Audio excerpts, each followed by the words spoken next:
আসসালামু আলাইকুম। Technique easy এডুকেশনের পক্ষ থেকে আপনাদেরকে জানাচ্ছি আন্তরিক শুভেচ্ছা ও অভিনন্দন। আজকের পর্বে আমরা ষষ্ঠ শ্রেণীর গণিত বিষয়ের অনুপাত ও শতকরা এই অধ্যায়ের অনুপাত এবং শতকরা সম্পর্কিত বেশ কিছু গুরুত্বপূর্ণ বহু নির্বাচনী প্রশ্নের সমাধান করব। সবার প্রথমে আমরা যে প্রশ্নটির সমাধান করব তা হচ্ছে 121 নম্বর প্রশ্ন।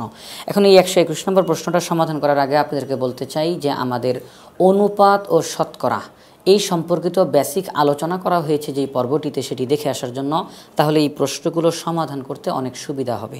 সবার প্রথমে বলা আছে যে নিচের তথ্যের ভিত্তিতে 121 ও 122 নং প্রশ্নের উত্তর দাও। কি তথ্য দেওয়া আছে এখানে? ফাহিমের নিকট 400 টাকা ছিল, সে ওই টাকার অর্থাৎ 400 টাকার 0.05 অংশ দিয়ে একটি কলম কিনল। 121 নম্বর প্রশ্ন, কলমটির মূল্য কত? এখানে কিন্তু বলাই আছে যে 400 টাকার 0.05 অংশ দিয়ে কলমটি কিনলো। আমরা দেখব 400 টাকার 0.05 অংশ বলতে কত টাকাকে বোঝানো হচ্ছে। 400 এর 0.05 অংশ আমরা পাশে লিখব টাকা, কারণ যেহেতু কলমের মূল্য বের করতেছি তাহলে টাকা বের হবে। 400 এর, এই যে এখানে দশমিক আছে, আমরা এই দশমিকটাকে উঠানোর চেষ্টা করব। দশমিক কিভাবে উঠাই? দশমিক উঠানোর জন্য দশমিকের জন্য 1 দিতে হয়, দশমিকের জন্য 1 দিতে হয়, দশমিকের পরে যতগুলো সংখ্যা থাকে ততগুলো শূন্য দিতে হয়। এভাবে করে সংখ্যাটা লেখার পরে দশমিকটা উঠে যাবে। দশমিকটা যদি উঠে যায় তাহলে আমরা এখান থেকে যদি দশমিকটা উঠিয়ে দিই তাহলে কত দেখা যাবে? শুধু 5 দেখা যাবে। তাহলে দশমিকটা উঠিয়ে দেওয়ার কারণে শুধু 5, ব্র্যাকেট দিয়ে পাশে টাকা। 100 400-র মধ্যে যায় 4 বার, 4 5 20 টাকা। তাহলে আমরা পেয়ে গেলাম 400 এর 0.05 অংশ দিয়ে কলমটি কেনা হয়েছিল, আর এই 0.05 বলতে এখানে বোঝানো হচ্ছে 20 টাকাকে। তাহলে কলমটির মূল্য কত? 20 টাকা। খ নাম্বার অপশনটি সঠিক উত্তর। 122 নম্বর প্রশ্ন, তার নিকট আর কত টাকা আছে? তার নিকট প্রথমে 400 টাকা ছিল, সেখান থেকে 20 টাকার কলম কেনা হলো। তাহলে 400 থেকে 20 টাকা চলে গেল কলম কেনার কারণে। তাহলে 400 থেকে 20 বাদ দিলে আর থাকে 380, তার মানে তার নিকট 380 টাকা আছে। তাহলে গ নাম্বার অপশনটা হচ্ছে সঠিক উত্তর। এখানে দেওয়া আছে যে নিচের তথ্য অনুসারে 123 এবং 124 নং প্রশ্নের উত্তর দাও। কি তথ্য দেওয়া আছে? কমলার দাম 20% কমে যাওয়ায় 100 টাকায় 5টি কমলা বেশি পাওয়া যায়। 100 টাকায় 5টি কমলা বেশি পাওয়া যায়। এখানে শব্দটা খেয়াল করবেন, বেশি। এখানে দেওয়া আছে কমে আর এখানে দেওয়া আছে বেশি, তার মানে কমলার দাম আগের চাইতে 20% কমে গেছে, এই কারণে কমলা আগের চাইতে এখন বেশি পাওয়া যাইতেছে। আগেও 100 টাকার কমলা কেনা হইতো, এখনও 100 টাকার কমলা কেনা হয়। কমলা কিন্তু 100 টাকায় সে কিন্তু টাকা কমায় ফেলে নাই, যেহেতু দাম কমে গেছে তাহলে আমি কম টাকার কমলা কিনবো না। আগেও সে 100 টাকার কমলা কিনতো, দাম কমার পরেও সে 100 টাকার কমলা কিনতেছে। আর এই 100 টাকার কমলা কেনার কারণে আগের চাইতে বর্তমানে সে 5টি কমলা বেশি পাইতেছে, 5টি কমলা বেশি পাইতেছে। আগে 100 টাকা দিয়ে যে কয়টা কমলা পাইতো, এখন 100 টাকা দিয়ে তার চাইতে 5টা কমলা বেশি পাইতেছে। এখন দাম কমছে কতটুকু? এখানে বলা আছে দাম কমে গেছে 20%, অর্থাৎ এই যে পার্সেন্ট চিহ্ন এটা বলতে বোঝানো হয় 100 টাকায় 20 টাকা কমে গেছে, 100 টাকায় 20 টাকা কমে গেছে। তাহলে এই যে 100 টাকায় 20 টাকা কমলো, আর এই 20 টাকা কমার কারণে আমি 5টা কমলা বেশি পাইতেছি। এই 20 টাকা কমার কারণে আমি 5টা কমলা বেশি পাইতেছি। যদি এই 20 টাকা না কমতো আমি 5টা কমলা বেশি পাইতাম না। 20 টাকা কমছে, 5টা কমলা বেশি পাইছি। 20 টাকা কমা মানে কি? 20% কমছে, অর্থাৎ 100 টাকা থেকে 20 টাকা কমে গেছে, অর্থাৎ 80 টাকা হয়ে গেছে। অর্থাৎ আগে 100 টাকা দিয়ে যে কয়টা কমলা পাইতাম, এখন 80 টাকা দিয়ে ওই কয়টা কমলা পাবো। আগে 100 টাকায় যে কয়টা কমলা পেতাম, এখন 80 টাকা দিয়ে ওই কয়টা কমলা পাবো। কিন্তু আমি কি এখন 80 টাকার কমলা কিনি? না, এখনও আমি 100 টাকার কমলাই কিনি। আগেও 100 টাকার কমলা কিনতাম, এখনও 100 টাকার কমলা কিনতেছি। এই কারণে আমি কমলা বেশি পাইতেছি। কি হইতেছে? কমলা বেশি পাইতেছি। কয়টা কমলা বেশি পাইলাম? 5টি কমলা বেশি পেলাম। 100 টাকায় 20 টাকা কমার কারণে, 20 টাকা কমার কারণে আমি 5টি কমলা বেশি পেলাম। তাহলে কি আমি বলতে পারি না এই 5টা কমলার দাম 20 টাকা? এই 5টি কমলার দাম 20 টাকা।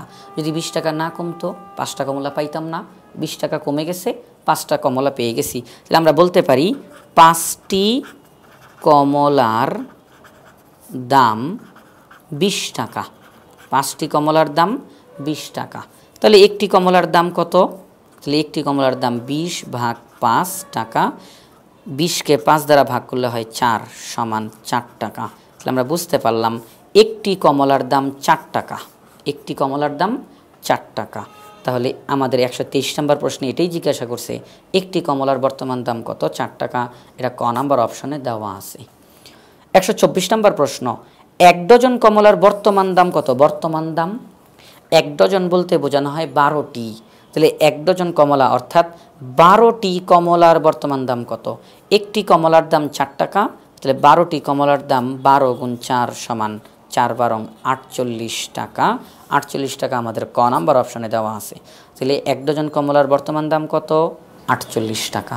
নিচের তথ্য অনুসারে 125 এবং 126 নং প্রশ্নের উত্তর দাও। তথ্যটা দেওয়া আছে, একটি স্কুলে শিক্ষার্থীর সংখ্যা 1200 জন।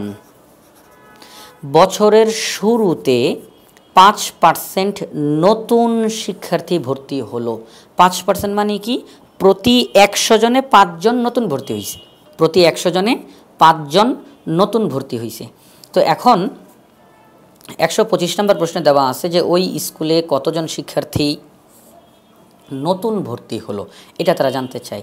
তাহলে এখানে যে বলা আছে 5% নতুন শিক্ষার্থী ভর্তি হলো, আগে শিক্ষার্থী ছিল 1200 জন। এখন ওই 1200 জনের 5% যত হবে ততজন নতুন ভর্তি হয়েছে। 1200 জনের 5% যত হবে ততজন নতুন ভর্তি হয়েছে। 1200 জন তো আগে থেকেই ছিল, এখন নতুন করে আরও ভর্তি হয়েছে। তাহলে সেটা কত? 1200 জনের 5% যত হবে সেই সংখ্যাটা। তারা করছে এখানে আমাদেরকে সরাসরি বলে নাই যে নতুন করে কতজন ভর্তি হলো, একটু ঘুরাইয়া বলল যে ওই স্কুলে আগে থেকে যতজন শিক্ষার্থী ছিল তার 5% যত হয় ততজন নতুন ভর্তি হয়েছে। এভাবে করে একটু ঘুরাই বলল, আমরা সমাধান করি। তাহলে 1200 জনের 5% কত হয়? 1200 এর 5% জন, 1200 এর 5% অর্থাৎ উপরে 5 নিচে 100 জন। 100 1200 মধ্যে 12 বার যায়, 5 12 60 জন। এই যে 60 জন, এই কথাটা তো তারা সরাসরি বলে দিতে পারতো বছরের শুরুতে 60 জন শিক্ষার্থী নতুন ভর্তি হয়েছে। এটা সরাসরি না বলে একটু ঘুরিয়ে বলল যে 1200 জনের 5% যত হয় ততজন নতুন ভর্তি হয়েছে। আমরা পেলাম 60 জন শিক্ষার্থী নতুন ভর্তি হয়েছে। ক নাম্বার অপশন সঠিক। 126 নম্বর প্রশ্ন, 5% শিক্ষার্থী অন্যত্র চলে গেলে বছর শেষে ওই স্কুলে কতজন শিক্ষার্থী থাকবে? অর্থাৎ ওই স্কুল থেকে 5% শিক্ষার্থী চলে গেলে বছরের শেষে, কথাটা এই শব্দটা কিন্তু খেয়াল করতে হবে, বছরের শেষে, শুরুতে কিন্তু বলে নাই, বছরের শেষে ওই স্কুলে কতজন শিক্ষার্থী থাকবে। আগে আমাদের জানা দরকার এই মুহূর্তে ওই স্কুলের শিক্ষার্থী কতজন আছে। আগে থেকে ছিল 1200 জন, আমরা একটু আগে বের করছি নতুন ভর্তি হয়েছে 60 জন। তাহলে আগের 1200 জন, নতুন ভর্তি হলো 60 জন। তাহলে শিক্ষার্থী কতজন? 1260 জন। এই 1260 জন এই মুহূর্তে স্কুলে আছে। এই 1260 জন থেকে 5% চলে গেছে। এটা হচ্ছে বছরের শেষে, বছরের শেষে। বছরের শুরুতে 1200 জন ছিল, নতুন করে 60 জন ভর্তি হয়েছে। তাহলে 1260 জন, 1260 জন সারা বছর স্কুলের মধ্যে ক্লাস করছে। বছরের শেষে গিয়ে এই 1260 জনের 5% শিক্ষার্থী অন্যত্র চলে গেল। তাহলে এই যে 1260 জনের 5% শিক্ষার্থী অন্যত্র চলে গেল, এই 5% বলতে কতজনকে বোঝানো হয় সেটা আমরা বের করব। 1260 এর 5%, আমরা কিন্তু 1200 এর 5% বের করব না, 1260 এর 5% বের করব। কারণ এই 1260 জন সারা বছর যাবৎ ক্লাস করছে, বছরের শেষে গিয়ে এই 1260 জনের মধ্য থেকে 5% চলে গেছে। 1260 এর 5% বলতে উপরে 5 নিচে 100 জন। এখন আমরা একটু কাটাকাটি করি। 5 5-এর মধ্যে যায় একবার, 5 100-এর মধ্যে যায় 20 বার, 5 20 100, 20 দিয়ে 1260কে আমরা এখন কাটাকাটি করব, দেখব যে 20 1260-এর মধ্যে কয়বার যায়। আমরা এখানের মধ্যে 1260কে 20 দ্বারা ভাগ করে দেখিয়ে দিই। 20 12-এর মধ্যে যায় না, 126-এর মধ্যে যায় 6 বার, 6 20-এ 120 থাকে 6, 20 6-এর মধ্যে যায় না, শূন্য নামাই, 20 60-এর মধ্যে যায় 3 বার, 3 20-এ 60, তাহলে আমরা দেখতে পেলাম 63। আমরা বলতে পারি 20 1260-এর মধ্যে 63 বার যায়, তাহলে 63 একে 63 জন। আমরা এইমাত্র জানতে পারলাম বছরের শেষে ওই বিদ্যালয় থেকে 63 জন শিক্ষার্থী চলে গেল। 5% শিক্ষার্থী চলে গেল মানে 63 জন শিক্ষার্থী চলে গেল। তাহলে শিক্ষার্থী সারা বছর যাবৎ শিক্ষার্থী ছিল 1260 জন, সেখান থেকে চলে গেল 63 জন। তাহলে 1260 থেকে 63 বিয়োগ করলে হয় 1197 জন। আমরা বুঝতে পারলাম বছরের শেষে 5% শিক্ষার্থী যখন চলে গেল তখন সেখানে শিক্ষার্থী এই মুহূর্তে থাকলো 1197 জন। 1197 আমাদের ঘ নাম্বার অপশনে রয়েছে, অর্থাৎ 63 জন শিক্ষার্থী চলে যাওয়ার পরে এই মুহূর্তে সেখানে শিক্ষার্থী থাকবে 1197 জন, অর্থাৎ ঘ নাম্বার অপশনটা হচ্ছে সঠিক উত্তর। 127 নম্বর প্রশ্নে বলা হয়েছে 4:1-কে শতকরায় প্রকাশ করলে কি হবে, অর্থাৎ 4:1-কে শতকরায় প্রকাশ করতে হবে। আমরা 4:1 লিখলাম, পরবর্তী লাইনে প্রথমে 4 আছে, 4কে লিখলাম, অনুপাতের চিহ্নের বদলে ভাগ চিহ্ন দিলাম, তারপরে 1 লিখলাম। কারণ অনুপাতকে, এই যে অনুপাতের যে চিহ্ন আর এই যে ভাগ চিহ্ন দুইটা একই অর্থ প্রকাশ করে। তাহলে 4/1-কে যদি আমরা শতকরায় প্রকাশ করি তাহলে কত হবে, তাহলে হবে 1/4। এখন যেহেতু শতকরায় প্রকাশ করতে বলছে তাহলে আমরা উভয় রাশিকে 100 দ্বারা গুণ দিব। 100 দ্বারা গুণ দেই, 1 100-এর মধ্যে 100 বার যাবে, তাহলে পরবর্তী লাইনে কত, 4 দিয়ে 100-কে গুণ দিলে 400, আর নিচে আছে 100। তো যেহেতু শতকরায় প্রকাশ করতে বলছে আমাদেরকে শতকরায়, তাহলে আমরা 400 আর এই নিচের 100-র বদলে পার্সেন্ট চিহ্ন দিয়ে দিব। তাহলে আমরা বুঝলাম 4:1 এই অনুপাতকে যদি শতকরায় প্রকাশ করি তাহলে ফলাফল হবে 400%। কত হবে ফলাফল? 400%। আমাদের এই অপশনগুলোর মধ্যে খ নাম্বার অপশনে দেওয়া আছে 400%, এটাই হচ্ছে সঠিক উত্তর। 4:1 এটিকে যদি শতকরায় প্রকাশ করি তাহলে ফলাফল হবে 400%। 128 নম্বর প্রশ্ন, 25/4-কে অনুপাতে প্রকাশ করলে কি হবে? একেবারেই সহজ। 25/4 আমরা এখানে আমাদের লিখব এখন 25/4। পরবর্তী লাইনে গিয়ে যে এখানে যেরকম কাজ করছি একই রকমভাবে প্রথমে 4 আছে, আমরা 4 লিখলাম, ভাগ চিহ্নের পরিবর্তে অনুপাতের চিহ্ন দিলাম। এখানে অনুপাতের চিহ্ন ছিল, তার বদলে ভাগ চিহ্ন দিছি, আর এখানে ভাগ চিহ্ন আছে, তার বদলে অনুপাতের চিহ্ন দিছি, কারণ দুটো একই অর্থ প্রকাশ করে। এরপরে আছে 25, আমরা 25 লিখলাম, তাহলে 4:25। আমরা যদি 25/4-কে অনুপাতে প্রকাশ করি তাহলে ফলাফল হবে 4:25। এটিকে আর লঘিষ্ঠ আকারে প্রকাশ করা যায় না, এটাই ছোট, এর চেয়ে আর ছোট করা যাবে না। তাহলে 4:25 আমাদের এখানের মধ্যে ক নাম্বার অপশনে দেওয়া আছে 4:25, এটিই হচ্ছে সঠিক উত্তর। এখানে দেওয়া আছে নিচের তথ্যের ভিত্তিতে 129 ও 130 নং প্রশ্নের উত্তর দাও। কি তথ্য দেওয়া আছে আমরা এখানে দেখি। সোহানা 6ষ্ঠ শ্রেণীতে পড়ে। সে তার আব্বার সাথে দোকান থেকে 50 টাকা দরে 5টি অঙ্ক খাতা, 50 টাকা দরে মানে এক একটা খাতার দাম 50 টাকা করে, সে সর্বমোট 5টা অঙ্ক খাতা কিনছে। 10 টাকা দরে 6টি বল পেন অর্থাৎ কলম কিনছে। তাহলে এক একটা কলমের দাম 10 টাকা, 50 টাকা করে 5টা অঙ্ক খাতা, এখানে দরে, দরে মানে দামে, এক একটা খাতার দাম 50 টাকা করে, সে 5টা অঙ্ক খাতা কিনছে। এক একটা বল পেনের দাম 10 টাকা করে, সে 6টা বল পেন কিনছে। দর বলতে মূল্যকে বোঝানো হয়। 129 নম্বর প্রশ্ন, প্রতিটি খাতার মূল্য ও প্রতিটি বল পেনের মূল্যের অনুপাত পাশে দেওয়া প্রশ্নবোধক চিহ্ন। অর্থাৎ প্রতিটি খাতার মূল্য এবং প্রতিটি বল পেনের মূল্য আমরা যদি অনুপাতে প্রকাশ করি তাহলে ফলাফল কত হয়? তাহলে এখানে যেহেতু বলছে প্রতিটি, তাহলে এখানে যেহেতু বলছে প্রতিটি, প্রতিটি মানে এক একটি, তাহলে একটি খাতার মূল্য একটি বল পেনের মূল্য যদি অনুপাতে প্রকাশ করি তাহলে কত হবে? একটি খাতার মূল্য এখানে দেওয়া আছে 50, একটি বল পেনের মূল্য এখানে দেওয়া আছে 10। তাহলে খাতারটা আগে বলছে যেন খাতারটা আগে লিখলাম, বল পেনেরটা পরে লিখলাম। তাদেরকে যদি অনুপাতে প্রকাশ করি আমরা অনুপাতের চিহ্ন দিব। অনুপাতের চিহ্ন দেওয়ার পরে হলো 50:10। এই যে 50:10 হলো এটি অনুপাত, কিন্তু এটিকে আমরা আরও লঘিষ্ঠ আকারে অর্থাৎ আরও ছোট করে প্রকাশ করব। আমরা দেখব এমন কোনো সংখ্যা আছে কিনা যেটা দ্বারা এই দুইটা রাশিকেই ভাগ করা যায়, এবং যেই সংখ্যাগুলো দ্বারা ভাগ করা যাবে তাদের মধ্যে বড়টা দ্বারা ভাগ করব। এক কথায় বলতে গেলে গসাগু দ্বারা ভাগ করব। 50 আর 10 উভয় সংখ্যাকে আমরা 10 দ্বারা ভাগ করব। 10 50-এর মধ্যে যায় 5 বার, 10 50-এর মধ্যে যায় 5 বার, 10 10-এর মধ্যে যায় একবার। 10-এর চাইতে বড় কোনো সংখ্যা এই দুইটা সংখ্যার মধ্যে যায় না, সর্বোচ্চ 10 এই দুইটা সংখ্যার মধ্যে যায়। 50-এর মধ্যে যায় 5 বার, 10-এর মধ্যে যায় একবার। এই যে 5:1 বের হলো, এটি হচ্ছে প্রতিটি খাতার মূল্য ও প্রতিটি বলপেনের মূল্যের অনুপাত। 5:1 গ নাম্বার অপশনে দেওয়া আছে, এটি হচ্ছে সঠিক উত্তর। 130 নম্বর প্রশ্ন, প্রতিটি বলপেনের মূল্য প্রতিটি খাতার মূল্যের শতকরা কোনটি হবে? এই চারটি অপশনের মধ্যে চারটা অপশনেই শতকরা দেওয়া আছে। তাহলে প্রতিটি মানে কি? এক একটি খাতার বলপেনের মূল্য, এক একটি বলপেনের মূল্য এক একটি খাতার মূল্যের শতকরা কোনটি হবে? তাহলে বলপেনের মূল্য, একটি বলপেনের মূল্য কত? 10। একটি খাতার মূল্য কত? 50। তাহলে প্রশ্নটাকে যদি আমরা খুব সহজভাবে পড়তে চাই তাহলে আমরা বলবো 10 টাকা 50 টাকার শতকরা কত?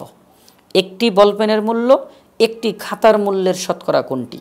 বলপেনের মূল্য 10, খাতার মূল্য 50। তাহলে আমরা খুব সহজে বলতে পারি 10 টাকা 50 টাকার শতকরা কত হবে? তাহলে আমরা বলবো 10 টাকা 50 টাকার 50 ভাগের 10 ভাগ, 10 টাকা 50 টাকার 50 ভাগের 10 ভাগ, এটিকে শতকরায় প্রকাশ করলেই আমাদের অঙ্ক শেষ। আমরা করি তাহলে। পরবর্তী লাইনে গিয়ে 50 ভাগের 10 উভয় রাশিকে 100 দ্বারা গুণ করব, যেহেতু আমরা শতকরায় প্রকাশ করতে চাই। নিচের 100কে কিছু করব না, বাকিগুলোকে কাটাকাটি করার চেষ্টা করি। 50 100-র মধ্যে যায় 2 বার। পরবর্তী লাইনে 10 দুগুণে 20, নিচে আছে 100। আমরা কি লিখতে পারি? 20%। নিচের এই 100-র বদলে পার্সেন্ট চিহ্ন দিলাম, অর্থাৎ 20%। তাহলে আমরা বলতে পারি প্রতিটি বলপেনের মূল্য প্রতিটি খাতার মূল্যের শতকরা কত হবে? 20%। অর্থাৎ এক একটা কলমের দাম এক একটা খাতার দামের 20%-এর সমান। 20% আছে ক নাম্বার অপশনে, এটি হচ্ছে সঠিক উত্তর। এখানের মধ্যে বলা হয়েছে নিচের তথ্যের ভিত্তিতে 131 ও 132 নং প্রশ্নের উত্তর দাও। এখানে যেই তথ্যটা দেওয়া এই তথ্য অনুসারে 131 ও 132 এই দুইটি প্রশ্নের উত্তর দিতে হবে। তথ্যটি কী দেওয়া? পান্নার কাছে 800 টাকা ছিল, সে তার টাকার 60% সুমিকে দিল। অর্থাৎ পান্নার কাছে 800 টাকা ছিল, সেই 800 টাকার মধ্য থেকে 60% সুমিকে দিয়ে দিল। তো 131 নম্বর প্রশ্নে জিজ্ঞাসা করা হয়েছে সুমি কত টাকা পেল। এই যে সুমিকে যে পান্না 60% টাকা দিয়ে দিল, তো এই 60%-এর কারণে সুমি কত টাকা পেল এটা তারা জানতে চায়। তো এখানে আমরা যেই বিষয়টা দেখব, 800 টাকার 60% কত হবে? কারণ পান্নার কাছে 800 টাকা ছিল, আর এই 800 টাকার 60%ই সুমি পেয়েছে। তাহলে আমরা বের করব 800 এর 60%। পরবর্তী আমরা ব্র্যাকেট দিয়ে পাশে টাকা শব্দটা লিখে দিতে পারি। 800 এর 60%, এটাকে লিখতে পারি 60 উপরে আর পার্সেন্ট চিহ্নের বদলে নিচে 100। অর্থাৎ 60% মানে কি? 100 ভাগের 60। একেবারেই সহজভাবে আমরা এখন কাটাকাটি করব। 100 800-র মধ্যে 8 বার যায়, 6 8 48, আর এই যে শূন্যটা তাকে পাশে বসাই দিলাম, 480 টাকা। তাহলে 800 টাকার 60% বলতে 480 টাকা হয়। তাহলে সুমি 480 টাকা পেল। 480 টাকা আমাদের গ নাম্বার অপশনে আছে, কারণ সুমি পান্নার কাছে যে 800 টাকা ছিল তার 60% টাকা পেয়েছে, আর 60% হলো 480 টাকা। তাহলে সুমি 480 টাকা পেল। গ নাম্বার অপশনটা সঠিক। 132 নম্বর প্রশ্নে জানতে চেয়েছে পান্নার কাছে রইল, এই কথাটা বলেই এখানে অপশনগুলো দেওয়া। এখন তারা জানতে চায় যে পান্নার কাছে 800 টাকা ছিল, সেখান থেকে সুমিকে কিছু টাকা দিয়ে দিল, এই মুহূর্তে পান্নার কাছে কত টাকা রইল এটা তারা জানতে চায়। তো আমরা এটা অনেক সহজভাবে সমাধান করতে পারি, কারণ আপনারা যদি লক্ষ্য করেন এখানে এই 4টা অপশনের মধ্যে দেখতে পাবেন পার্সেন্ট চিহ্ন দেওয়া আছে। তো আমরা এটাকে আমি এখন দুইভাবে আপনাদেরকে দেখাবো। একটা হচ্ছে পান্নার কাছে যেই 800 টাকা ছিল এটাকে আমরা ধরে নেব 100%, কারণ তার কাছে যেই টাকাটা সম্পূর্ণ টাকাটা সেটা 100% টাকা মানে সম্পূর্ণ, 100% মানে সম্পূর্ণ। তাহলে 100% পান্নার কাছে ছিল 100% সম্পূর্ণ টাকাটা 100%, সেখান থেকে সে সুমিকে 60% টাকা দিয়ে দিল। তাহলে যেই টাকা দিয়ে দিল সেটা চলে যাবে, সেটা তো আর থাকবে না। তাহলে 100% থেকে 60% বিয়োগ করলে হয় 40%। 100% থেকে 60% বিয়োগ করলে কত হয়? 40% হয়। তাহলে পান্নার কাছে রইল 40%, অর্থাৎ ঘ নাম্বার অপশনটা হচ্ছে সঠিক। এখন এটাকে আমি বললাম আরেকভাবে করাবো, সেটা কি? সেটা হচ্ছে পান্নার কাছে টাকা ছিল 800, সেখান থেকে সুমিকে দিয়ে দিল 480। তাহলে আমরা 800 থেকে 480কে এখন বিয়োগ করব, তাহলে কত হয়? 320 হয়। কত হয় তাহলে? 320। এই যে 320 টাকা আমরা এখন দেখব, এই 320 টাকা এই 800 টাকার কত পার্সেন্ট। তখন 320 টাকা 800 টাকার কত পার্সেন্ট হয়? উপরে 320, নিচে 800। আমরা অবশ্যই সবাই জানি যে একটা সংখ্যাকে কিভাবে শতকরায় প্রকাশ করে। তাহলে 320 টাকা 800 টাকার কত পার্সেন্ট? 800 ভাগের 320 ভাগ। এটাকে এখন আমরা শতকরায় প্রকাশ করব। শতকরায় প্রকাশ করার জন্য আমরা উপরে এবং নিচে উভয় জায়গাতে 100 দ্বারা গুণ করব। আমি এটাকে একটু এই দিকে দেখাই, এদিকে না দেখি একটু এইদিকে দেখাই। 320 উপরে, নিচে 800, আমরা উভয়টাকে 100 দ্বারা গুণ করব, কারণ আমাদের মূল উদ্দেশ্য এটাকে শতকরায় প্রকাশ করতে হবে। নিচের যেই 100 তাকে আমরা কিচ্ছু করব না, বাকিগুলোকে আমরা যা করার করবো, কিন্তু নিচের 100কে কিছু করব না। এটাই মূলত পার্সেন্ট চিহ্নটা আসবে। 100 800-র মধ্যে যায় 8 বার, 8 32-এর মধ্যে যায় 4 বার। এই 8 32-এর মধ্যে যায় 4 বার, আর এই যে শূন্যটা তাকে আমরা পাশে বসিয়ে দিলাম। তাহলে পরবর্তী লাইনে গিয়ে উপরে 40, নিচে 100, আমাদের ফলাফল বের হয়ে গেল 100 ভাগের 40 মানে 40%। তাহলে আমরা দুইভাবেই করতে পারি, যে কোনো একটা পদ্ধতি আমরা ফলো করব। তাহলে পান্নার কাছে রইল 40% টাকা, 40% ঘ নাম্বার অপশনে রয়েছে। তাহলে আমরা বলতে পারি 132 নম্বর প্রশ্নের সঠিক উত্তর হচ্ছে ঘ 40%। নিচের তথ্যের ভিত্তিতে 133 থেকে 137 নং প্রশ্নের উত্তর দাও। এখানে যদিও দুইটি প্রশ্ন আছে, 133 আর 134, অন্য প্রশ্নগুলো আমরা এরপরে সমাধান করব। সবার প্রথমে তথ্যটা দেওয়া আছে, দুইটি রাশির যোগফল 280, তাদের অনুপাত 1:3। অর্থাৎ এমন দুইটি রাশি আছে যাদেরকে যোগ করলে 280 হয়, ওই দুইটি রাশিকে অনুপাতে প্রকাশ করলে 1:3 হয়। কিন্তু ওই দুইটি রাশি কি কি এগুলো তারা আমাদেরকে বলে নাই। 133 নম্বর প্রশ্ন, রাশি দুইটির অনুপাতের যোগফল কত? এখানে অনুপাত দেওয়া আছে 1:3। এখন এই অনুপাতের যে রাশিগুলো আছে তাদেরকে আমরা যোগ করব। 1 আর 3 যোগ করলে কত হবে? 4 হবে। এটাই তারা জানতে চায় যে এই যে দুইটা রাশি দেওয়া আছে, ওই দুইটা রাশির যে অনুপাত, এই অনুপাতের রাশিগুলোর যোগফল বের করো। যোগফল বের করলাম 4, খ নাম্বার অপশনটা হচ্ছে সঠিক উত্তর। 134 নম্বর প্রশ্ন, প্রথম রাশিটি কত হবে? বারবারে যে আমরা ওই দুইটা রাশির কথা বলতেছি, ওই দুইটা রাশির মধ্যে প্রথম রাশিটি কত হবে? আমরা এখানের মধ্যে দুইটা রাশির একটা রাশিও তো দেওয়া নাই, তো আমরা কি বলতে পারি? আমরা এই যে যোগফল বের করলাম, অনুপাতের রাশিগুলোর যোগফল 4, এই 4 বের করার দ্বারা আমরা বলবো এই যে যোগফল 280 দেওয়া আছে তাকে আমরা 4টা ভাগ করব। 280কে 4টা ভাগ করব। সেই 4 ভাগের মধ্যে 1 ভাগ একটা রাশির জন্য, সেই 4 ভাগের মধ্যে 3 ভাগ আরেকটা রাশির জন্য। এখন কোনটা কার জন্য? অনুপাতের মধ্যে প্রথম রাশিটা প্রথম রাশির জন্য, প্রথম সংখ্যাটা, আর দ্বিতীয় সংখ্যাটা দ্বিতীয় রাশির জন্য। আমাদেরকে তারা যে দুইটি রাশির কথা বলতেছে, ওই দুইটা রাশির মধ্যে এই প্রথম সংখ্যাটা প্রথম রাশির জন্য, দ্বিতীয় সংখ্যাটা দ্বিতীয় রাশির জন্য। এই জিনিসটা মনে রাখতে হবে। তাহলে প্রথম সংখ্যাটা প্রথম রাশির জন্য, তাহলে প্রথম সংখ্যাটা কত? 1। তাহলে আমরা বলবো প্রথম রাশিটি হলো 4 ভাগের 1 ভাগ। তাহলে ওই দুইটি রাশির মধ্যে প্রথম রাশিটি হলো 4 ভাগের 1 ভাগ। কার 4 ভাগের 1 ভাগ? এই যে 280 দেওয়া আছে, এই 280-র 4 ভাগের 1 ভাগ হচ্ছে প্রথম রাশি। এই 280-র 4 ভাগের 3 ভাগ হচ্ছে দ্বিতীয় রাশি। তাহলে 1 ভাগ আর 3 ভাগ মিলে 4 ভাগ হয়ে যাবে, 280 ভাগ ভাগ হয়ে যাবে দুইটা রাশিতে। তাহলে প্রথম রাশিটি কত? 4 ভাগের 1 ভাগ। কার 4 ভাগের 1 ভাগ? 280-র। তাহলে 280-এর 4 ভাগের 1 ভাগ কত হয় সেটা আমরা এখন নির্ণয় করব। 4 এই 28-এর মধ্যে যায় 7 বার, 4 7 28, শূন্যটা কেটে দিয়ে পাশে বসিয়ে দিলাম। 70 একে 70, তাহলে প্রথম রাশিটি কত হবে? প্রথম রাশিটি হবে 70। তাহলে 70 আমাদের খ নাম্বার অপশনে রয়েছে, এটা হচ্ছে সঠিক উত্তর। এখন যেই বিষয়টা খেয়াল করার বিষয় সেটা হচ্ছে এই যে যোগফল 280 দেওয়া, এই 280-র মধ্যে দুইটা রাশি আছে। এই 280-র মধ্যে দুইটা রাশিকে যোগ করার কারণে 280 হয়েছে। ওই দুইটা রাশির মধ্যে একটা রাশি 70, তাহলে আরেকটা রাশি কত? আমরা করব কি, এই যোগফল যে 280 দেওয়া আছে, এই 280 থেকে যদি 70-কে বিয়োগ দেই আমরা দ্বিতীয় রাশি পেয়ে যাব। 280 থেকে 70 বিয়োগ দিলে হবে 210। আমরা বুঝে ফেললাম প্রথম রাশি 70, দ্বিতীয় রাশি 210। এই 70 আর 210 যোগ করলে 280 হয়, 70 আর 210-কে অনুপাতে প্রকাশ করলে 1:3 হয়। তাহলে প্রথম রাশি 70, দ্বিতীয় রাশি 210। দ্বিতীয় রাশিটি কি হবে? আমরা দ্বিতীয় রাশি বের করে আসছি। দ্বিতীয় রাশি 210, ঘ নাম্বার অপশনটা হচ্ছে সঠিক উত্তর।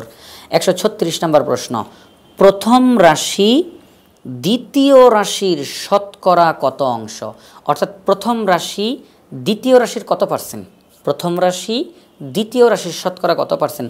আমরা যদি আরও সহজে বলতে চাই, প্রথম রাশি আমরা জানি 70, দ্বিতীয় রাশি আমরা জানি 210। আমরা যদি এরকম বাংলা কথা না বলে যদি সংখ্যার মাধ্যমে বলতে চাই, তাহলে আমরা বলবো 70 210-এর শতকরা কত অংশ?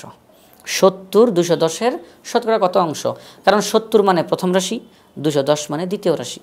তাহলে 70 210-এর শতকরা কত অংশ? আমরা বলবো 70 210-এর 210 ভাগের 70 ভাগ। 70 210-এর 210 ভাগের 70 ভাগ। এখন এটাকে শতকরায় প্রকাশ করে দিলেই আমাদের অঙ্কের সমাধান হয়ে যাবে। আমরা উভয় রাশিকে 100 দ্বারা গুণ করব, যেহেতু আমরা শতকরায় প্রকাশ করতেছি। আমরা উপরেও 100 দ্বারা গুণ করলাম, নিচেও 100 দ্বারা গুণ করলাম। এখন আমরা দেখি ফলাফলটা কত বের হয়। 70 70-এর মধ্যে যায় একবার, 70 210-এর মধ্যে যায় 3 বার। আর কোনো কাটাকাটি করা যাইতেছে না, কারণ মনে রাখতে হবে নিচের 100-কে কিছু করা যাবে না, বাকিগুলোকে কোনো কিছু কাটাকাটি করতে পারলে করব। এখন উপরে কত? 101-কে 100 আর নিচে 3 গুণ 100। এখন এই যে লাইনটা হলো, এটাকে কি আমরা এইভাবে লিখতে পারি? একটু দেখেন তো, 3 ভাগের 100 গুণ 100 ভাগের 1। আমরা একটু আলাদা করলাম, এই লাইনটাকে আমরা ভাঙলাম। 3 ভাগের 100 আর এই যে নিচের 100 আর উপরে কোনো কিছু নাই মানে 1। 101-কে 100, 3 গুণ 100, যা ছিল তাই, শুধু ভাঙছি এই। এখন 3 ভাগের 100 এটা একটা অপ্রকৃত ভগ্নাংশ, তাকে আমরা মিশ্র ভগ্নাংশে রূপান্তর করি। আমরা 100-কে ভাগ করতে হবে 3 দ্বারা, 100-কে ভাগ করতে হবে 3 দ্বারা। করি আমরা ভাগ। 3 10-এর মধ্যে যায় 3 বার, 3 3-কে 9 থাকে 1, 3 1-এর মধ্যে যায় না, উপর থেকে 0 নামাই। 3 10-এর মধ্যে যায় 3 বার, 3 3-কে 9 থাকে 1, 3 1-এর মধ্যে যায় না, উপরেও কোনো সংখ্যা বাকি নেই। তাহলে আমরা ফলাফল হিসেবে লিখতে পারি, ভাগফল যেটা বের হয়েছে তাকে আমরা সামনে লিখব, তার পাশে দাগ দিয়ে হর যা ছিল তাই লিখব, আর ভাগশেষ যেটা তাকে আমরা উপরে লিখে দিব। অর্থাৎ 3 ভাগের 100 এটিকে মিশ্র ভগ্নাংশে রূপান্তর করলে হবে 33 সমস্ত 3 ভাগের 1। এই যে গুণ 100 ভাগের 1, এটাকে আমরা পার্সেন্ট চিহ্ন দিয়ে দিব, তাহলেই হয়ে যাবে। তাহলে আমরা বলতে পারি প্রথম রাশি দ্বিতীয় রাশির 33 সমস্ত 3 ভাগের 1%। অর্থাৎ দ্বিতীয় রাশির 33 সমস্ত 3 ভাগের 1% হচ্ছে প্রথম রাশি। দ্বিতীয় রাশিকে যদি আমরা দ্বিতীয় রাশির 33 সমস্ত 3 ভাগের 1% যদি আমরা নির্ণয় করি, তাহলে আমরা প্রথম রাশিটা পেয়ে যাব, সমান সমান হবে। তাহলে গ নাম্বার অপশনে এটা দেওয়া আছে, 33 সমস্ত 3 ভাগের 1%, এটাই হচ্ছে সঠিক উত্তর। 137 নম্বর প্রশ্নে তারা জানতে চায় প্রথম রাশি সম্পূর্ণ রাশির শতকরা কত অংশ? এখন এখানে তো রাশি আছে দুইটা, প্রথম রাশি আর দ্বিতীয় রাশি, কিন্তু এখানে তো দ্বিতীয় রাশির কথা বলা হয় নাই। আমরা তো একটু আগেই 136 নম্বর প্রশ্নই তো সমাধান করে আসলাম, প্রথম রাশি দ্বিতীয় রাশি শতকরা কত অংশ। এখানে দ্বিতীয় রাশি শব্দটা বলে নাই, এখানে বলছে সম্পূর্ণ রাশি। সম্পূর্ণ রাশি মানে কি? তাহলে সম্পূর্ণ রাশি বলতে বোঝানো হয়, আমরা একটু আগে যখন আমাদের প্রশ্নটা দেওয়া ছিল সেখানে কিন্তু ছিল দুইটি রাশির যোগফল 280, দুইটি রাশির যোগফল 280। এই 280-র মধ্যে দুইটা রাশি ঢুকানো ছিল, প্রথম রাশি দ্বিতীয় রাশি, দুইটা রাশি এটার মধ্যে ঢুকানো। তাহলে এখানে যেহেতু তারা দ্বিতীয় রাশির কথা বলে নাই, এখানে তারা বলছে সম্পূর্ণ রাশি। যদি দ্বিতীয় রাশি হতোই তাহলে তারা দ্বিতীয় রাশি বলতে পারতো, আগের প্রশ্নতে দ্বিতীয় রাশি বলা ছিল, তাহলে এখানে কেন বললো না? এখানে তারা দ্বিতীয় রাশিকে বোঝাচ্ছে না, এখানে সম্পূর্ণ রাশি বলতে এই 280কে বোঝানো হচ্ছে। এটার মধ্যে দুইটা রাশি ঢুকানো, এটাকে তারা এখন আলাদাভাবে একটা রাশি হিসেবে গণ্য করতেছে। তাহলে এই যে 280, তারা জানতে চায় প্রথম রাশি সম্পূর্ণ রাশির শতকরা কত অংশ। সম্পূর্ণ রাশিটা কত? 280। আমি এখানের মধ্যে 280 লিখি, তাহলে আপনাদের বুঝতে সুবিধা হবে। আমরা তাহলে এখানের মধ্যে বলতে পারি প্রথম রাশি কত? প্রথম রাশি 70। তারা জানতে চায় 70 280-র কত পার্সেন্ট। ঠিক আগের প্রশ্নটার মতো, আগের প্রশ্নতে ছিল 70 210-এর শতকরা কত অংশ, আর এখনের প্রশ্ন 70 280-এর শতকরা কত অংশ। একই পদ্ধতিতে আমরা অঙ্কটা করব। আমরা বলবো 70 280-র 280 ভাগের 70 ভাগ, 70 280 ভাগের 280-র কত ভাগ? 280-র 70 ভাগ। এটাকে শতকরায় প্রকাশ করে দিলে আমাদের অঙ্কটা হয়ে যাবে। আমরা কিভাবে করে করতে পারি সেটা হচ্ছে, আমরা উভয় রাশিকে 100 দ্বারা গুণ করব। 70 গুণ 100, 280 গুণ 100। 70 280-র মধ্যে যাবে 4 বার, কারণ 4 7 28, 0 0 কেটে দিলাম, তাহলে 4 বার। এখন খুব সহজে অঙ্ক শেষ হয়ে যাবে। 4 এই 100-র মধ্যে 25 বার যায়, 4 25-এ 100। পরবর্তী লাইন, উপরে 25 নিচে 100। এটিকে শতকরায় প্রকাশ করলে লিখতে পারবো 25%, অর্থাৎ 70 280-র 25%। 70 280-র 25%। তাহলে আমরা বলতে পারি প্রথম রাশি সম্পূর্ণ রাশির শতকরা কত অংশ? 25%। এটা আমাদের ক নাম্বার অপশনে দেওয়া রয়েছে, এটি হচ্ছে সঠিক উত্তর। নিচের তথ্যের ভিত্তিতে 138 থেকে 140 নং প্রশ্নের উত্তর দাও। কি তথ্য দেওয়া আছে আমরা এখানে দেখি। অমি অঙ্কন লাইব্রেরি, এটা হচ্ছে লাইব্রেরির নাম অঙ্কন, আর অমি হচ্ছে একজন ব্যক্তির নাম। অমি অঙ্কন লাইব্রেরি থেকে একটি গণিত বই 84 টাকায় ক্রয় করে। অমি অঙ্কন লাইব্রেরি থেকে একটি গণিত বই 84 টাকায় ক্রয় করে, কিন্তু বইটির কভারে লেখা ছিল 120 টাকা। অর্থাৎ কভার বলতে বইয়ের একেবারে প্রথম যেই পৃষ্ঠাটা থাকে সেটাকে আমরা বলে থাকি কভার পেজ। তো সেই কভারে 120 টাকা লেখা ছিল, কিন্তু সে কিন্তু বইটা কিন্তু 120 টাকা দিয়ে কিনে নাই, সে বইটা কিনছে 84 টাকা দিয়ে। এই হচ্ছে আমাদের তথ্য। এবার 138 নম্বর প্রশ্নে দেওয়া আছে বইটির গায়ের মূল্য ও ক্রয় মূল্যের পার্থক্য কত। ক্রয় মূল্য কেনা, ক্রয় মূল্য বলতে বোঝানো হয় আমরা যে দামে কিনেছি, আর গায়ের মূল্য বলতে কভারে যেই দামটা লেখা ছিল। তাহলে গায়ের মূল্য 120 আর ক্রয় মূল্য 84। তারা জানতে চায় গায়ের মূল্য ও ক্রয় মূল্যের পার্থক্য। পার্থক্য মানে বিয়োগফল। আমরা বড়টা থেকে ছোটটা বিয়োগ করব। 120 থেকে যদি আমরা 84 বিয়োগ করি তাহলে ফলাফল কত হবে? তাহলে ফলাফল হবে 36। তার মানে গায়ের মূল্য ও ক্রয় মূল্যের পার্থক্য হলো 36 টাকা। এটা খ নাম্বার অপশনে রয়েছে, এটি হচ্ছে সঠিক উত্তর। 139 নম্বর প্রশ্নে বলা হয়েছে বইটিতে দোকানদার শতকরা কত কমিশন দেয়। কমিশন বলতে ডিসকাউন্ট, যেটা আমরা সবসময় দোকানে গিয়ে চাই যে ডিসকাউন্ট দেন, ডিসকাউন্ট দেন, কমিশন দেন। তো এখানে তারা জানতে চায় বইটিতে দোকানদার শতকরা কত কমিশন দেয়। শতকরা মানে 100, অর্থাৎ 100 টাকায় কত টাকা সে ডিসকাউন্ট দিয়েছে, কমিশন দিয়েছে, এটা তারা জানতে চায়। তো আপনারা যদি একটা জিনিস লক্ষ্য করেন, অমি যেই গণিত বইটা কিনলো সেই গণিত বইটার কাভারে দাম লেখা ছিল 120 টাকা। তো 120 টাকার বই তার কাছে বিক্রি করা হয়েছে 84 টাকায়। তার মানে কি তার কাছে 36 টাকা কম রাখা হয়েছে। 36 টাকা কম রাখা হয়েছে, তার মানে তাকে 36 টাকা কমিশন দেওয়া হয়েছে। 36 টাকা কমিশন দেওয়া হয়েছে। তাহলে 120 টাকায় 36 টাকা কমিশন দেওয়া হয়েছে। 120 টাকায় 36 টাকা কমিশন দেওয়া হয়েছে। তারা জানতে চায় শতকরা কত কমিশন দেওয়া হইল। শতকরা মানে 100 টাকায় কত টাকা কমিশন দেওয়া হয়েছে।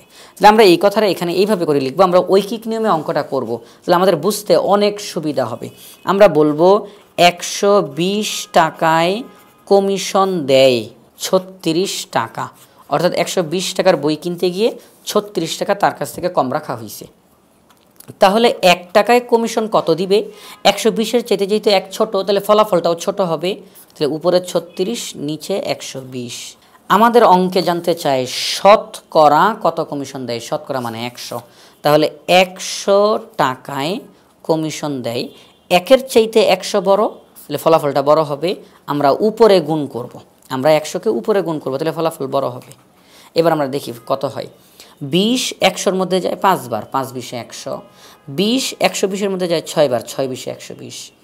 6 36-এর মধ্যে যায় 6 বার, 6 6 36 সমান 5 গুণ 6 অর্থাৎ 5 6 30 টাকা। আমরা পেয়ে গেলাম 120 টাকায় যদি 36 টাকা কম রাখা হয়, 100 টাকায় 30 টাকা কম রাখা হবে। 120 টাকায় যদি 36 টাকা কম রাখা হয়, তাহলে 100 টাকায় 30 টাকা কম রাখা হবে। তাহলে 100 মানে শতকরা, তাহলে আমরা বলবো 30% কম রাখা হয়। পার্সেন্ট মানে 100, তাহলে 100 টাকায় 30 টাকা কম রাখা হবে। এটা দ্বারা বোঝানো হয় বইয়ের কাভারে তো 120 টাকা লেখা ছিল, তো 36 টাকা কমে বিক্রি করা হয়েছে। বইয়ের কাভারে 120 না লিখে যদি 100 টাকা লেখা থাকতো, তাহলে 30 টাকা কম রাখতো তাদের এই অঙ্ক অনুযায়ী। তার মানে 30% কমিশন দেওয়া হয়েছে। তাহলে এখানের মধ্যে তারা জানতে চায় যে বইটিতে দোকানদার শতকরা কত কমিশন দেয়? 30% কমিশন দেয়, অর্থাৎ খ নাম্বার অপশনটা হচ্ছে সঠিক। সর্বশেষ প্রশ্ন 140 নম্বর প্রশ্ন। এখানে বলা হয়েছে যদি বইটিতে 40% কমিশন দিত, তবে বইটি কিনতে কত টাকা প্রয়োজন হতো? দোকানদার কিন্তু তাকে কমিশন দিয়েছে 30%, কিন্তু তারা জানতে চায় 30%-এর জায়গায় যদি 40% কমিশন দিত, তাহলে বইটা কিনতে কয় টাকা প্রয়োজন ছিল। আমরা জানি যখন 30% কমিশন দিল, তখন বই কিনতে প্রয়োজন হয়েছে 84 টাকা। তাহলে যদি 30%-এর জায়গায় 40% কমিশন দেয়, মানে আরও বেশি ডিসকাউন্ট দিছে, তাহলে বইটা কিনতে আরও কম টাকার দরকার হবে। কত টাকার দরকার হবে এটা তারা জানতে চায়। আমরা বের করব এখন এটার ফলাফল কত হবে। 40% ডিসকাউন্ট মানে কত টাকা, তার কাছ থেকে কত টাকা কম রাখা হয়েছে সেটা আমরা বের করব। আমরা বলবো বইয়ের গায়ে দাম লেখা ছিল 120 টাকা, তো এখনও 120 টাকাই লেখা আছে। তো 120 টাকার 40% কত হয় সেটা আমরা বের করব। 120-এর 40% ব্র্যাকেটের পাশে লিখব টাকা। পরবর্তী লাইনে 120-এর 40% বলতে উপরে 40, নিচে 100 টাকা। পরবর্তী লাইনে এখন আমরা দেখি কাটাকাটি করতে পারি কিনা, সেটা হচ্ছে 20 120-এর মধ্যে যায় 6 বার, 20 100-র মধ্যে যায় 5 বার, 5 20 100, 6 20 120। 5 40-এর মধ্যে যায় 8 বার, 5 8 40, 5 8 40। 6 এর 8, এর মানে গুণের কাজ, এর বলতে অনেকটা গুণের কাজকে বোঝানো হয়। তাহলে 6 8 48 টাকা। আমরা পেলাম 120-এর 40% মানে 48 টাকা। তার মানে তার কাছ থেকে 48 টাকা কম রাখা হবে। একটু একটা কথা বলি, সেটা হচ্ছে একটু আগে যখন 30% ডিসকাউন্ট দেওয়া হয়েছিল, তখন তার কাছ থেকে 36 টাকা কম রাখা হয়েছিল। আর এখন যখন 40% ডিসকাউন্ট দিবে, তখন তার কাছ থেকে 48 টাকা কম রাখা হবে। বইয়ের গায়ে দাম লেখা আছে 120 টাকা, সেখান থেকে 48 টাকা কম রাখবে তার কাছ থেকে। তাহলে 120 থেকে যদি আমরা 48 বাদ দেই, তাহলে ফলাফল হবে 72 টাকা। আমরা পেয়ে গেলাম যদি বইটা কিনতে 40% ডিসকাউন্ট দেওয়া হয়, তাহলে বইটা কিনতে 72 টাকার প্রয়োজন হবে। তার কারণ 120 টাকা বইয়ের দাম, 48 টাকা কম রাখা হয়েছে, তাহলে 40% হয়। 48 টাকা কম রাখার কারণে 72 হয়। তাহলে 40% কমিশন দিত, তাহলে বইটি কিনতে 72 টাকা প্রয়োজন হতো। আশা করি আজকের পর্বটি তোমাদের ভালো লেগেছে। পরবর্তী পর্ব দেখার আমন্ত্রণ জানিয়ে আজকের মতো এখানেই বিদায় নিচ্ছি। আসসালামু আলাইকুম।